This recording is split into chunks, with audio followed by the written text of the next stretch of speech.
Bonjour, dans cette petite vidéo, je vais vous montrer rapidement quelles sont les fonctionnalités topo de LimitAddict.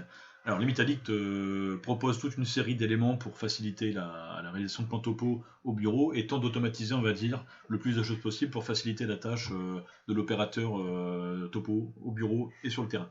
Donc dans LimitAddict, il y a ici toute une série d'icônes pour générer des menus de dessin. Donc là, vous avez tout un ensemble de palettes de dessin qui est proposé dans le logiciel.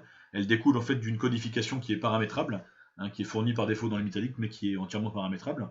On peut du coup insérer des plages de blocs existantes, des jeux de calques et venir récupérer la charte graphique d'un bureau. Donc ça, vous avez ici un système de codification qui permet directement de personnaliser de la codification. Donc là, on va ici lancer l'édition du carnet de codification existant pour vous montrer un petit peu. Donc voilà, je vais éditer mon carnet de codification.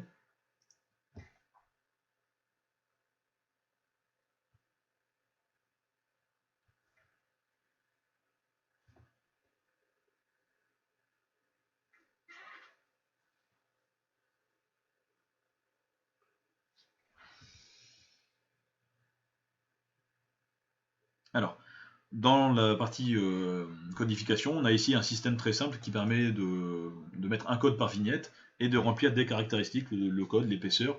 On a tout un ensemble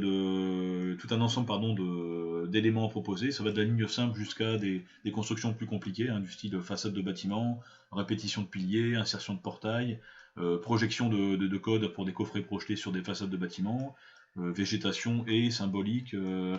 On a ici des codes fonciers, des codes d'assainissement, de la partie topo pure avec du mobilier urbain et tout ce qui est voirie routière. Vous avez également tout ce qui est classique avec l'éclairage, le gaz, EDF, l'eau potable. Enfin, en gros, il y a une codif très complète qui est fournie qui permet de répondre à peu près à tout ce qu'on fait en termes de topo pour de l'urbain et pour du rural. Donc là, vous avez directement pareil la partie avec les ouvertures, hein, les seuils, et chaque code en fait est paramétrable entièrement. On peut d'ailleurs importer une définition de bloc AutoCAD pour venir récupérer une charte marché existante ou un jeu de calque. Avec ces boutons ici, vous venez faire varier votre carnet de codification et vous pouvez du coup exporter un menu de dessin pour générer du coup le menu de dessin qui est proposé dans l'icône qui se trouve ici. Donc là, on retrouve exactement la codification, mais au bureau. Alors, ce qu'on va faire ici, c'est que je vais vous montrer rapidement les fonctionnalités. On peut ici, avec le module tracé, tracer tous les points, gérer les tracés des éléments de manière classifiée. On a des points qui sont classifiés par type de points, hein. Par exemple, ici, je peux effacer les stations, retracer les stations, masquer les stations GPS. Enfin, il y a tout un ensemble d'outils qui permettent de filtrer l'affichage des données topo. Ici, dans paramétrage, on peut également aller paramétrer un peu les jeux de couleurs, les styles. Voilà. Hop. Je vais relancer la routine de démarrage. Donc ce qu'on va faire ici, c'est qu'on va faire un plan topo ensemble pour vous montrer un petit peu quelles sont les fonctions et quel est le cursus à adopter pour réaliser un plan topo sur LimitAddict. Alors on va démarrer par créer un plan sur la zone de travail. Voilà. Alors le plan a une importance cruciale, parce qu'il va y avoir une échelle attachée au plan, et en fonction de l'échelle, les éléments vont se retracer à la bonne taille en fait. Donc il y a une notion de centimètre papier en fait qui est hyper importante, qui permet d'avoir un rendu uniforme, quelle que soit l'échelle du plan en fait. Donc LimitAddict s'occupe de retracer les éléments à la bonne taille, quelle que soit l'échelle proposée. Donc je vais me faire un plan d'ensemble pour démarrer, voilà. Plan d'ensemble. Ensuite, on va appliquer la codification. Donc dans LimitAddict, la codification s'applique et se corrige de manière interactive. On a ici moyen de corriger en cliquant sur les éléments. On a une liaison directe avec le carnet de terrain. Et on peut du coup corriger les codes s'il y a des erreurs. Par exemple, si on a repéré une erreur, on peut ici cliquer sur un élément et changer le code. Je vais prendre un exemple ici avec cette plaque d'égout. Je vais la placer avec une dimension de 80. Il va me retracer directement du coup la taille de la plaque avec 80 en taille. Donc une fois qu'on a fait ça, on corrige sa codification. On va bénéficier après des outils de LimitAddict pour habiller le plan facilement. Donc ici, ce que je vais faire, c'est que je vais travailler sur une façade de bâtiment. J'ai une interface qui s'ouvre à chaque fois par rapport au type d'objet que je modifie. On est vraiment sur une base de données graphique, hein, sur la base d'obsession. Donc du coup, on bénéficie de cette puissance-là pour pouvoir rapidement réaliser des opérations. Ici, je vais passer maintenant à 3 mètres pour le retour des façades. Je vais répercuter cette propriété sur les objets similaires. Donc quand je double-clique ici, j'ai un filtre de sélection qui me permet de sélectionner en bloc toutes les façades pour remettre le plan à jour. Pareil, j'ai des façades qui ont été élevées de 2 stations différentes. Je vais pouvoir ici les corriger en cliquant sur une façade, puis en allant cliquer sur la seconde pour corriger les éléments. Donc voilà, hop, ça me permet d'habiller mon plan très rapidement et de faire des manipulations de dessin très facilement. Donc on voit déjà que la codification a permis de travailler proprement sur le dessin du plan d'origine, et après on vient ici terminer le boulot, on va dire, avec ces outils-là. Donc voilà, je peux le faire très rapidement sur tout l'ensemble des façades du plan. Voilà. Ensuite, on va pouvoir afficher ou masquer les points suivant ce qu'on souhaite voir. Donc je vais masquer, mettons, les stations pour y voir plus clair. On va travailler sur un symbole, et on va répercuter à chaque fois les propriétés. Donc là, je vais mettre le symbole dans le sens du plan, je vais répercuter la propriété de gisement, et je vais la répercuter sur tous les éléments. Donc là, d'un coup, tous mes symboles se sont orientés dans le sens du plan. Alors pareil, dès que je vois un truc comme ça, je peux le rectifier très facilement. En fait, l'intérêt des métalliques, c'est que tout est filtré, donc du coup, on ne peut pas faire d'erreur. Il y a directement un filtre de sélection quand on travaille sur un type d'objet. Donc pareillement ici, ce que je vais pouvoir faire, c'est travailler sur la partie calcul point double. Je vais lancer ici la fonction de calcul des points doubles, ce sont les petits symboles qui sont ici. Automatiquement, l'Imitalic va me calculer tous les points doubles via un système de rayon de recherche, et me calculer l'écart maximum et l'écart maximum de dénivelé. Je peux ensuite effacer les symboles de points doubles très rapidement, afin de terminer le plan. Idem pour la partie remplissage, je vais pouvoir ici remplir les lignes de voirie qui ont été levées, grâce à l'interface qui est proposée. Et là, je répercute directement sur l'ensemble des éléments du plan.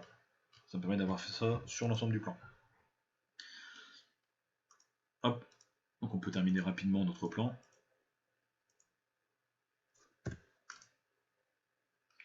Alors, une fois qu'on a fait ce travail, on va pouvoir travailler ici sur la saisie des radiers. Donc c'est pareil, vous avez ici toute une série d'éléments topo qui permettent de gérer les radiers. On va faire ici un radier d'assainissement sur une plaque, par exemple.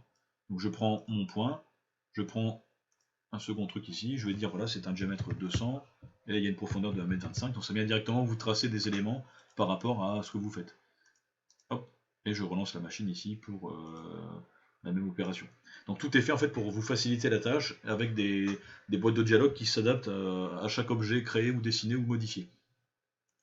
Alors toujours pareil, dans un souci de simplicité et d'ergonomie, il y a un seul bouton ici, cette espèce de petit bouton de plaque d'égout qui permet de modifier n'importe quel objet.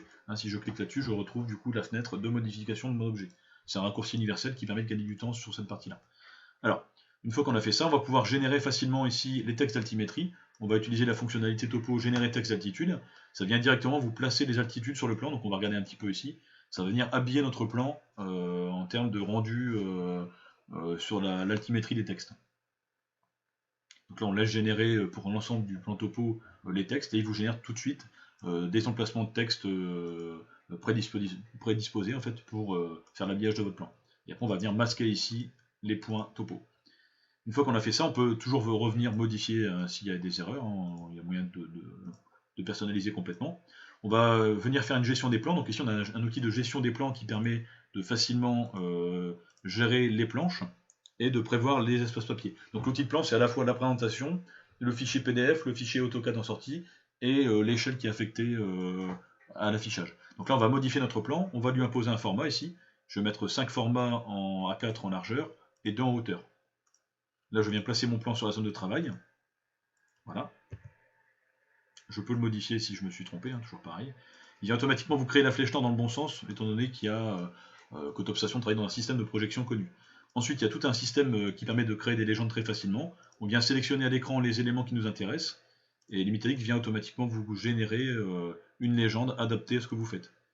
On va le faire ici rapidement. Voilà, je prends les objets qui m'intéressent, et je génère une légende sur le plan. Donc là on le laisse travailler 2 secondes et on clique pour avoir une légende comme ça. Donc ça c'est pareil, ça vous crée automatiquement une légende qui est dimensionnée par rapport à ce que vous avez tracé dans votre plan.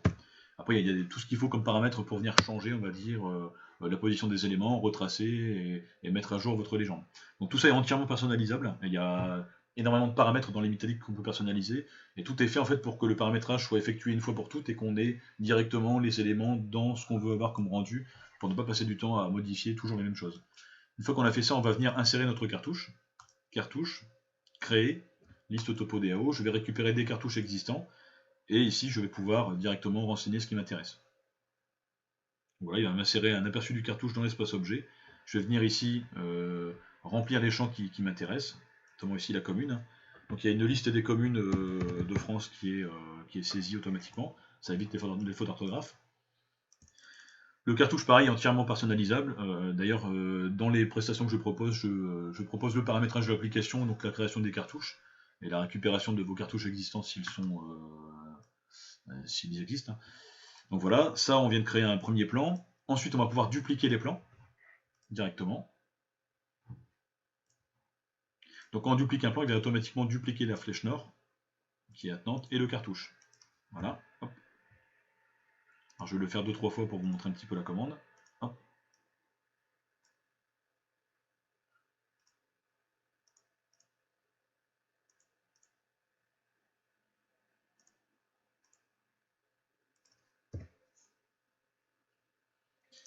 Alors pareil, si le cartouche n'est pas au bon endroit, on peut faire plaque d'égout et on peut venir ici changer la position du cartouche, hein, via les commandes proposées par Limitalite. Au gauche, voilà. Hop. Alors une fois qu'on a fait ça, on peut venir ici tracer un aperçu des plans les uns par rapport aux autres. Ça permet de localiser, on va dire, la planche par rapport aux autres plans. Voilà, hop. Donc là, ce que fait Limitalite, c'est qu'il vient de créer en fait un bloc avec un aperçu du plan par rapport aux autres planches. Ça permet de rapidement localiser le plan par rapport à l'ensemble des données levées. Et on retrouve ici notre plan mis à jour pour chaque cartouche. Pareil, on peut modifier le nom des plans s'il y a des erreurs, hein. Tout se modifie facilement avec ce bouton de plaque d'égout. Donc ici c'est le plan numéro 2 par exemple, voilà. Hop. Je vais aller modifier le plan numéro 1.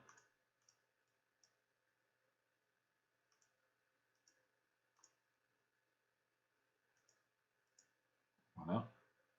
Plan numéro 1.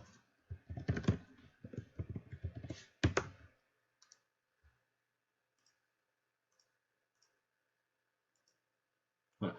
Alors une fois que tout est terminé, vous pouvez vérifier un petit peu les données, retourner le plan, enfin faire un peu ce que vous voulez comme outil. Vous avez des outils aussi de construction très complets qui permettent de faire un peu tout ce qu'on peut faire, hein, des parallèles, des conversions d'entités, prolonger, raccourcir, enfin il y a vraiment tout ce qu'il faut pour faire du dessin classique. S'il manque quelque chose en termes de dessin, vous pouvez utiliser les palettes de cartos qui sont disponibles, avec chaque vignette qui représente un code terrain. Hein, donc si je veux retracer une clôture, bah, je me mets là-dessus, je viens accrocher mes points et puis je fais ma clôture, hein, voilà, il n'y a aucun souci. Tout ça c'est personnalisable, j'insiste vraiment à 100%. Et une fois qu'on a fait ça, on peut directement exporter l'ensemble des plans avec une commande qui permet ici de faire d'une pierre deux coups. On va ici imprimer si besoin, exporter les données en PDF ou en AutoCAD et générer l'espace papier. Donc on va avoir toute une série d'options ici pour pouvoir récupérer des données AutoCAD. Là on va mettons faire des polygons 2D avec des blocs attributs. On lance directement la commande ici pour générer le plan et on va récupérer du coup un espace, un fichier AutoCAD avec 3 espaces papier et avec, pareil pour un PDF, avec 3 pages, chaque page représentant un plan en fait. Donc dans Limitalite et Topstation, on récupère forcément la sortie du fichier AutoCAD et du fichier PDF. Donc à l'inverse aussi, on peut intégrer du fichier AutoCAD sans problème pour être compatible avec les standards DAO du marché.